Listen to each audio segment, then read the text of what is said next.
नमस्कार बच्चों, आज हम पढ़ेंगे भाग 5। तुम तो कालू हाक जनु लावा, बार बार मोहि लागी बुलावा। अब लक्ष्मण बोल रहे हैं परशुराम से कि तुम तो कालू हाक जनु लावा। हाक माने मतलब किसी को हाँकना, जैसे जबरदस्ती भगाना वाली बात होती है। तो तुम माने तुम, तो माने तो, कालो माने काल को, हाँक माने भगाकर, जनु लावा ऐसा लग रहा है जैसे तुम काल को जो है मेरे लिए बार बार बुला रहे हो, क्योंकि परशुराम धमका रहे हैं बहुत। तो बार बार मोहि लागी बुलावा, मेरे लिए बार बार तुम काल को बुला रहे हो, मतलब तुम जो है मुझे जबरदस्ती मार रहे हो। सुनत लखन के वचन कठोरा, परसु सुधारि धरेउ कर गोरा। सुनत माने सुनकर, लखन माने लक्ष्मण के, वचन माने वचन, कठोरा माने कठोर वचन।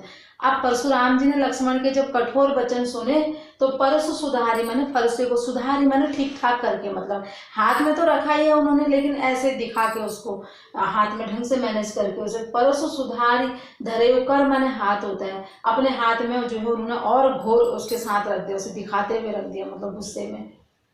अब जनि देई दोष मोहि लोगो, अब कह रहे हैं परशुराम, ये दो लाइन लक्ष्मण ने, ये वाली लाइन लक्ष्मण ने कही है, तुम तो कालू हाँक जनु लावा, बार बार मोहि लागे बुलाओ। मुझे ऐसा लग रहा है कि तुम मेरे लिए काल को बार बार आवाज लगा लगा के बुला रहे हो। सुनत लखन के वचन कठोरा, अब लक्ष्मण के कठोर वचन सुन के परसु सुधारि धरेउ घर कर घोरा, अब उन्होंने अपने हाथ में उस फरसे को ऐसे करके ठीक करके रख दिया। सुधारी मतलब वैसे नहीं सुधारा उसे, ठीक ठाक फरसा था, उसे ठीक से हाथ में पकड़ लिया और अपने हाथ में पकड़ के मतलब घोर, मतलब गुस्से में थोड़ा और ज्यादा आ गए।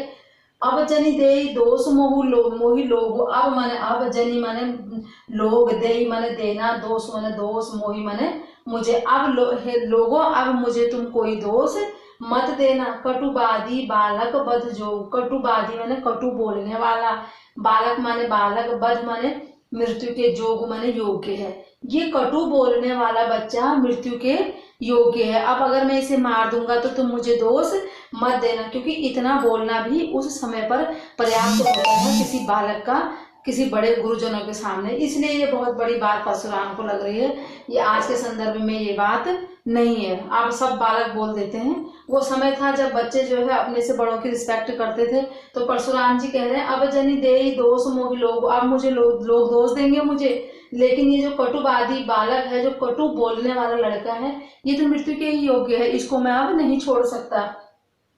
बाल बिलोकी बहुत में बाँचा, बाल माने बच्चा, बिलोकी मैंने देख कर, बहुत माने बहुत, मैं माने मैं, बाँचा माने मैंने समझा इसे, या मतलब समझाया इसको, बच्चा समझ के मैंने बहुत इसको समझाया कि कोई बात नहीं, छोटा है। अब ये उम्र निहार भा साचा, लेकिन अब तो ये मरने के लिए, सच में अब ये मरने के लिए, मतलब मरने वाले काम कर दिए इसने, अब ये मरने के लिए तैयार हो जाए। कौशिक कहा क्षमी अपराधु, बाल दोष गुण गनहि न साधु। कौशिक माने विश्वामित्र, कहा माने कहा, क्षमी माने क्षमा करो, अपराध माने अपराध। अब कौशिक कह रहे हैं, विश्वामित्र कह रहे हैं कि क्षमा कर दो इसको। समझ गए हैं कि परशुराम और ज्यादा क्रोधित हो गए। तो कौशिक कहा क्षमी अपराधु, बाल दोष गुण गनहि न साधु। बाल माने बच्चे के, दोष माने दोष, गुण माने गुण, गनहि माने गिनती, न माने नहीं, साधु माने सज्जन लोग। जो साधु लोग होते हैं, जो सज्जन लोग होते हैं, साधु माने ये नहीं होता कि जिसने साधु वाले कपड़े पहने और वो जिसने चोला धारण किया है वही जो है बच्चों का गुण और दोष नहीं देखते। जो बड़े होते हैं, जो जिनके अंदर सच में सज्जनता होती है, वो लोग जो है बच्चे को छोटा समझकर माफ कर देते हैं। तो अब इसलिए कह रहे हैं वो कि कौशिक कहा क्षमी अपराधो, अपराध क्षमा कर दो, क्योंकि जो अच्छे लोग होते हैं, जो सज्जन लोग होते हैं, वो बच्चे के दोष और गुणों को थोड़ी ना गिनते हैं, वो तो बहुत छोटा है। खर कुठार में अकुरन को ही, आगे अपराध ही गुरुद्रोही। लेकिन परशुराम जी तो परशुराम जी हैं, वो कह रहे हैं अब इसके बदले में उन्होंने ऐसा नहीं कहा ठीक है मैं इसको माफ कर देता हूँ। वो कह रहे खर कुठार, मेरे पास खर है, मतलब वो है शस्त्र है, कुठार है हाथ में, फरसा है, और माने नहीं होता है, कुरन, करुण माने मतलब मुझे कोई दया नहीं है मेरे मन में, मैं बहुत क्रोधी हूँ, मैं बहुत कुठार मेरे हाथ में है, मैं बहुत गुस्से वाला हूँ, और मुझे कोई दया भी नहीं है, और मेरे आगे अपराधी खड़ा हो रखा है, गुरुद्रोही माने गुरु का द्रोह करने वाला, मेरा विरोध करने वाला, मेरे अगेंस्ट जाने वाला मेरे आगे खड़ा हो रखा है। मेरे पास सब कुछ है, मेरे पास कुठार है, सब कुछ है, फरसा है, और मैं ऐसा भी नहीं कि बहुत दया करने वाला हूँ, मैं बहुत क्रोधी हूँ, उसके बाद भी मैं कुछ नहीं कर पा रहा हूँ। इस टाइप का उनको लग रहा है अंदर से। उत्तर देत छोड़ो बिनु मारे, ये उत्तर दे रहा है, छोड़ो माने छोड़ रहा हूँ, बिनु माने बिना, मारे माने मारे, ये उत्तर दे रहा है। उत्तर देना ही बहुत बड़ी बात है, मतलब उत्तर भी थोड़ा वो वैसा दे रहे हैं, गुस्से में ही दे रहे हैं परशुराम को। उत्तर दो देत छोड़ो बिनु मारे, ये तो उत्तर दे रहा है और मैं छोड़ रहा हूँ इसको बिना मारे। केवल कौशिक सील तुम्हारे, हे मुनि, कौशिक मतलब विश्वामित्र, हे विश्वामित्र, केवल तुम्हारे अच्छे स्वभाव के कारण, शील स्वभाव के कारण, तुम्हारा जो पीसफुल नेचर है, तुम इतने अच्छे हो, तुम्हारे कारण मैं अब तुम्हारे साथ आए हैं, तुम्हारे शिष्य हैं, तो तुम्हारे कारण मैं इसको छोड़ रहा हूँ। न तो यही काठ कुठार कठोरे, गुरु ही उरिन हो तो श्रम ठोरे। न माने नहीं तो, यही माने यही काटे माने काट देता, कुठार माने कुठार से, इस कठोर कुठार से, नहीं तो मैं इसको यही काट देता। गुरु ही उऋण, गुरु के ऋण से, गुरु का जो हमारे ऊपर ऋण होता है, हमारे ऊपर जैसे ऋण होते हैं, ऋषि ऋण होता है, गुरु ऋण होता है, देव ऋण होता है, तो जो है वो कह रहे हैं कि ऋषि ऋण में ही गुरु ऋण आता है। तो अपने गुरु के ऋण से, जो गुरु ने हमें ज्ञान दिया है, तो हम अपना गुरु ऋण किसी न किसी रूप में चुकाते हैं। जैसे हमें जो कुछ भी अपने गुरुजनों से प्राप्त होता है, आगे हम अपने से छोटों को बताते हैं। वे असली वाला ऋण देना तो ये होता है कि हमने समाज को कुछ दे दिया अपने गुरुजनों का, जो उन्होंने हम पर कृपा करी, हमने अपने बड़ों से जितना भी सीखा उसको हमने अपने आने वाली पीढ़ी को दे दिया। तो सही रूप में तो गुरु ऋण चुकाना शायद यही होता है। लेकिन वो कौन सा वाला गुरु ऋण कह रहे हैं, वो तो गुस्से में है ना, उन्होंने तो अपना गुरु ऋण कैसा चुकाना है, उसको मार के चुकाना है। तो वो कह रहे हैं कि न तो एक काट कुठार कठोरे, मैं तो यही इसको काट के जो है, क्योंकि उनको तो गुरु ऋण से उऋण होना इसलिए ऐसा लग रहा है कि मैं अच्छा कार्य कर रहा हूँ, क्योंकि ये बच्चा जो है गलत है, तो मेरे गुरु का ऋण मुझ पर रहेगा अगर मैंने इस गलत बच्चे की हत्या नहीं करी, इसे अगर मैंने माफ कर दिया। तो उनको माफ करना गुरु के ऋण से मुक्त होना नहीं लग रहा है, उनके लिए माफ करना ये है, गुरु के ऋण से उऋण होने का मतलब ये है कि उनको जो लक्ष्मण है उनको जो है वो मार दें। श्रम माने मेहनत, थोड़े में थोड़े से मेहनत से, गुरु ही उऋण हो तो थोड़े से मेहनत से, बहुत ज्यादा मेहनत करने की जरूरत नहीं है, मेरे पास सब कुछ है, यही इसको काट देता और अपने गुरु के ऋण से उऋण हो जाता। गाधि सुन कह हृदय हसी, मुनि हरि अरे सूझ, अयमय खांड न ऊखमय, अजहु न बूझ अबूझ। गाधि के पुत्र थे तो इसलिए उनका नाम जो है गाधिसुत। अब गाधिसुत कह हृदय हसी, अब जो वो है यहाँ पे त है, तो जो गाधिसुत मतलब जो विश्वामित्र हैं, गाधिसुत मतलब विश्वामित्र है इसमें, इसका मीनिंग। कहा माने कह रहे हैं, सोच रहे हैं, हृदय में अपने मन ही मन सोच रहे हैं। सामने ऐसा नहीं है कि विश्वामित्र बहुत खुश हो रहे हैं परशुराम के ये वचन सुन के, उनको सब ज्ञान है, सब पता है कि परशुराम जी कहाँ पर गलत बोल रहे हैं। तो वो अपने लेकिन उनको इतनी अकल है, वो बुजुर्ग हैं, वो बड़े हैं, तो उनको इतना ज्ञान है कि यहाँ पर इसका उत्तर हमने ऐसे नहीं देना है, वरना जो उनके मन में आया वो भी तो बोल सकते थे।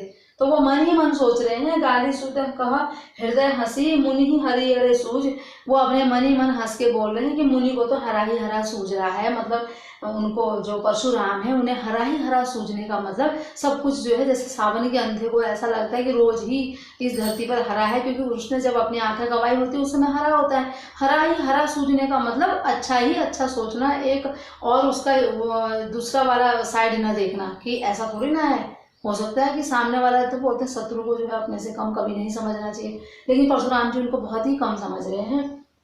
तो गाधि सुन कहा हृदय हसी, मुनि हरि हरे सूझ। अब जो विश्वामित्र हैं वो मन ही मन हंस रहे हैं और सोच रहे हैं कि मुनि को तो हरा ही हरा सूझ रहा है। अयमय खांड न ऊखमय, अयमय माने लोहे के, खांड माने तलवार, ये लोहे के बने हुए हैं, ये इतने मजबूत हैं। ऊखमय माने उसके नहीं है ये बने हुए, ईख के नहीं है, गन्ने के रस की खांड नहीं है ये जो बिल्कुल एकदम से हाथ लगाते ही गल जाएगी। तो ये तो बहुत कठोर है। कौन? राम और लक्ष्मण।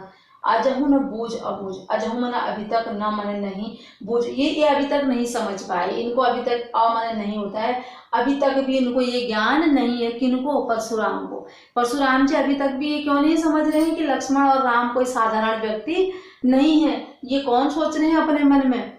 विश्वामित्र सोच रहे हैं। तो इसका सबका एक बार और देख लेते हैं कि तुम तो काल हाक जन लावा, बार बार मोही लागी बुलावा। तुम तो मेरे लिए बार बार काल को बुला रहे हो। कौन कह रहे हैं ऐसा? लक्ष्मण कह रहे हैं। ऐसा लग रहा है कि बार बार आवाज लगा रहे हो, मेरी मृत्यु को तुम बुला रहे हो। सुनत लखन के वचन कठोरा, परसु सुधारी धरेऊ कर घोरा। अब लक्ष्मण के वचन सुनकर परशुराम जी ने जो है अपने फरसे को अपने हाथ में ठीक से रखा और गुस्से में बोलते हैं कि अब जनि देव दोष मोहि लोगु कटु बादी बालक बद जोगु। ये जो कटु वचन बोलने वाला लड़का है ये सच में मरने योग्य है। बाल बिलोकी बहुत में बाँचा, अब यो मरनिहार भा साँचा। बच्चा समझ कर मैंने इसको बहुत समझाया, लेकिन अब ऐसा लग रहा है कि ये मरने के ही लायक है। कौशिक कहा क्षमी अपराधो। अब विश्वामित्र कह रहे हैं कि क्षमा करो इसका अपराध। जो सज्जन लोग होते हैं वो बालकों के गुण और दोषों को नहीं देखते। खर कुठार में अकुरन कोई, आगे अपराधी गुरुद्रोही। अब परशुराम कह रहे हैं कि मेरे हाथ में खर कुठार सब कुछ है और मेरे सामने ही गुरु का अपमान करने वाला ऐसे खड़ा हो रखा है, लेकिन मैं कुछ भी नहीं कर रहा हूँ। उत्तर देत छोड़ बिनु मारे, केवल कौशिक सील तुम्हारे। ये मुझे उत्तर पे उत्तर दे रहा है, बहस कर रहा है मेरे साथ और मैं इसे छोड़ रहा हूँ। इसका एक ही कारण है, एक ही रीजन है कि कौशिक जो है ये विश्वामित्र तुम्हारे सील स्वभाव के कारण मैं इस लक्ष्मण को छोड़ रहा हूँ। न तो ये कांटी कुठार कठोरे गुरु हीर उरिन होत श्रम थोड़े। नहीं तो यहीं से अपने कुठार से अपने फरसे से इसको यहीं काट देता और अपने गुरु के ऋण से मुक्त हो जाता। उरिन माने मुक्त होना। गारी सुन कहा हृदय हंसी, मुनि हरि हरि सूझ। अमय खान न ऊख मैं अजहु न बूझ अबूझ। अब विश्वामित्र सोच रहे हैं कि मुनि तो ऐसा सोच रहे हैं जैसे सावन के अंधे को सब हरा ही हरा दिखाई देता है, ऐसे विश्वामित्र अपने हृदय में हंस रहे हैं। मतलब बाहर नहीं हंस रहे हैं, वो मन ही मन में हंस रहे हैं कि मुनि को तो जो है हरा ही हरा दिखाई देता है। इनको नहीं है पता कि राम और लक्ष्मण जो है लोहे की खान के समान मजबूत हैं, न कि ईख के खान के जैसे। ठीक है, इसका अगला पाठ आगे उसमें देखोगे। अब बच्चों अब हम पढ़ेंगे भाग 6। कहु लखन मुनि सील तुम्हारा, को नहीं जान विदित संसारा। माता पिता ही उरिन भय नीके, गुरु ऋनु रहा सोच बड़ जी के। अब लक्ष्मण कह रहे हैं किनसे? परशुराम से। कहु लखन मुनि सील तुम्हारा, लक्ष्मण कह रहे हैं कि हे मुनि तुम्हारे सील स्वभाव के बारे में कौन नहीं जानता।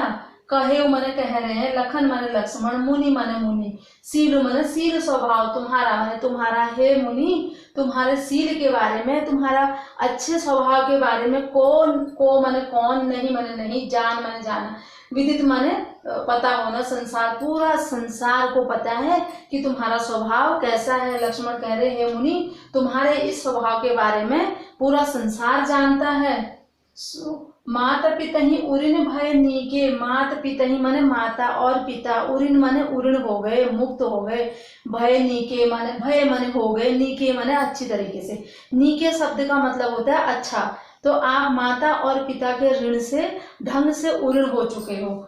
गुरु ऋण रहा सोच बड़ जी के। आप गुरु का ऋण रह रखा है आपके। उन्होंने कहा था ना कि मैं थोड़ी ही देर थोड़े से श्रम से गुरु के ऋण से उऋण हो जाता। तो कहते हैं कि पिता के कहने पर परशुराम जी ने अपनी माता का गला काट दिया था, तो इसलिए वो उनके ऊपर एक व्यंग है। ये भी ऐसा नहीं कि उन्होंने बहुत अच्छे कार्य करके अपने माता पिता के ऋण से उऋण हुए। हो सकता है किस कारण से उन्हें क्रोध आया, वो एक अलग कहानी है।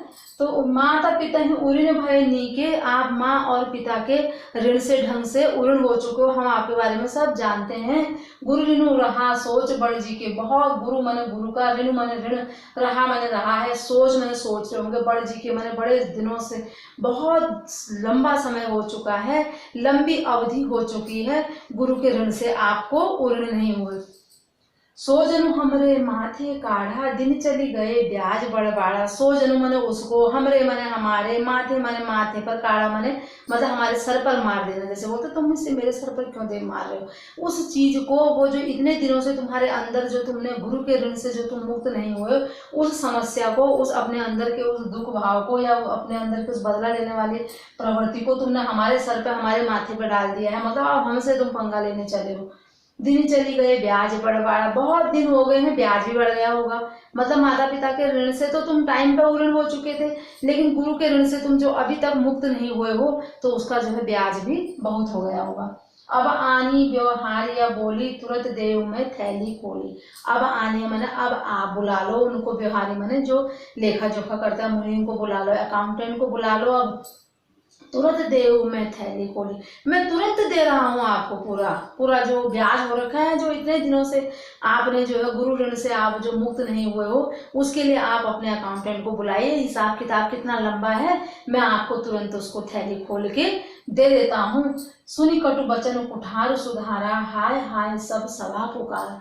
सुनी मैंने सुनकर, कटु मैंने कटु, बचन मैंने बचन, कुठार सुधारा। अब कहाँ वो चुप रहेंगे इतना कुछ सुनने के बाद। फिर उन्होंने अपना कुठार जो है अपना फरसा सुधार कर, मतलब ठीक ठाक अपने हाथ में ऐसे कर दिया, बिल्कुल मारने को परशुराम की ओर जाने लगे। हाय हाय सब सभा पुकारा। सभा जानती थी, सभा को सब पता था परशुराम के बारे में, तो सभा ने हाय हाय कहना शुरू किया, चिल्लाना शुरू किया। भृगुवर परशु देखा बहु मोही, विप्र विचारी बच्चों निर्विद्रोही। भृगुवर माने हे भृगुवंश के, परशु दिखा बहु मोही, बार बार आप मुझे परसा दिखा चुके हो। दिखा माने दिखा चुके, बहु माने बहुत बार, मोही माने मुझे। भृगुवर हे भृगु ऋषि के पुत्र, हे परशुराम जी आपने मुझे बार बार परसा दिखा चुके हो। विप्र माने ब्राह्मण, विचारी माने विचार कर, सोच कर, समझ कर। बचो माने बचो, बचाओ मतलब आप बचे हुए हो। निर्पद्रोही माने हे राजाओं के द्रोही, क्योंकि उन्होंने कहा है मैंने राजाओं से जो है इस धरती को क्षत्रियों से विहीन किया था। और विपुल बार मोहि देवन दीनी, बहुत बार मैंने देवताओं को इसको दान में दिया था। तो इसलिए लक्ष्मण जी कह रहे हैं कि आप हे नृपद्रोही, हे राजाओं का अंत करने वाले, राजाओं को मारने वाले, सिर्फ आप इसलिए बचे हो क्योंकि आप ब्राह्मण हो, ये सोचकर मैंने आप पर हाथ नहीं उठाया है। मिले न कबहु सुभट रन गाढ़े, द्विज देवता घर ही के बाढ़े। मिले मन मिले, न मन नहीं, सुभट मन ढंग का योद्धा, रण मन रण में गाढ़े। आपको ऐसा लगता है आपको अभी तक युद्ध भूमि में कोई आपको ढंग का योद्धा नहीं मिला। द्विज देवता माने हे ब्राह्मण देवता, घर ही के बाहर, आप घर के अंदर ही बड़े हुए हो। घर के अंदर ही बड़े होने का ये मतलब है कि आपको जो है आपको अब तक का ढंग का कोई पहलवान, ढंग का कोई योद्धा नहीं मिला। ऐसा लग रहा है आप इतने बड़े जो है घर में ही हो गए हो। घर में ही बड़े होने का मतलब हमें कुछ पता ना होना, घर के अंदर का की हमें चीजें मालूम है, हमें बाहर दुनिया का कुछ पता ही नहीं है। तो वो कह रहे हैं कि ऐसा लग रहा है ये ब्राह्मण देवता घर में ही बड़े हुए हैं, इनका साथ आज तक किसी अच्छा पहलवान और अच्छा योद्धा इन्हें अभी तक शायद रणभूमि में नहीं मिला। अनुचित कही सब लोग पुकारे, रघुपति सय नहीं लखुन निवारे। अनुचित माने गलत है ये, कहीं माने कह रहे हैं सब लोग पुकारे, सारे लोग चिल्ला रहे हैं कि तुम गलत कह रहे हो। किसको? लक्ष्मण को। रघुपति शयन नहीं लखनऊ नेवार, रघुपति माने रामचंद्र जी, लखनऊ माने लक्ष्मण को, शयन नहीं माने अपने निवारे, इशारा करते हैं अपने आंखों से। अब रामचंद्र जी आंखों से इशारा करते हैं लक्ष्मण को चुप होने के लिए, क्योंकि रामचंद्र जी भी सुन रहे हैं कि लक्ष्मण जो है अनुचित बोल रहे हैं। ठीक है, उनका इतिहास जो भी है, उन्होंने राजाओं को मारा, उन्होंने अपने माता पिता को मारा। अब ऐसे तो उनका क्रोध और बढ़ रहा है ना, जैसे जैसे लक्ष्मण उनको कह रहे हैं, तो लड़ाई ज्यादा हो रही है। तो ये भी सही नहीं है, सभा में कहीं पर कोई लड़ाई हो रही है, अगर उस लड़ाई में दूसरा इंसान सही भी बोल रहा है लेकिन हो तो लड़ाई रही है, रिजल्ट तो उसका खराब आ रहा है, तो इसका मतलब जो कोई समझदार आदमी होगा वो उसे चुप कराएगा कि सही और गलत बाद में देख लेंगे, पहले आप इस वाली लड़ाई को अभी तो खत्म करो। तो रघुपति सैन्य लखनऊ नेवारे, अब रघुपति रामचंद्र जी आंखों से इशारा करके लक्ष्मण को चुप करा रहे हैं।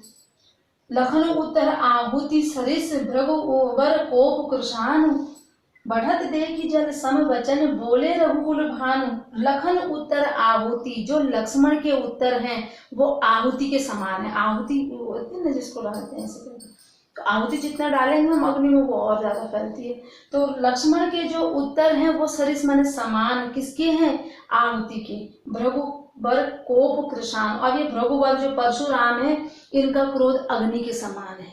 जैसे कहीं पर अग्नि जल रही है और उस अग्नि में हम वो जो हवन सामग्री होती है उसमें घी वगैरह मिला होता है, सारी चीजें उस अग्नि को और बढ़ाने का काम करती हैं जो उसमें डाला जाता है।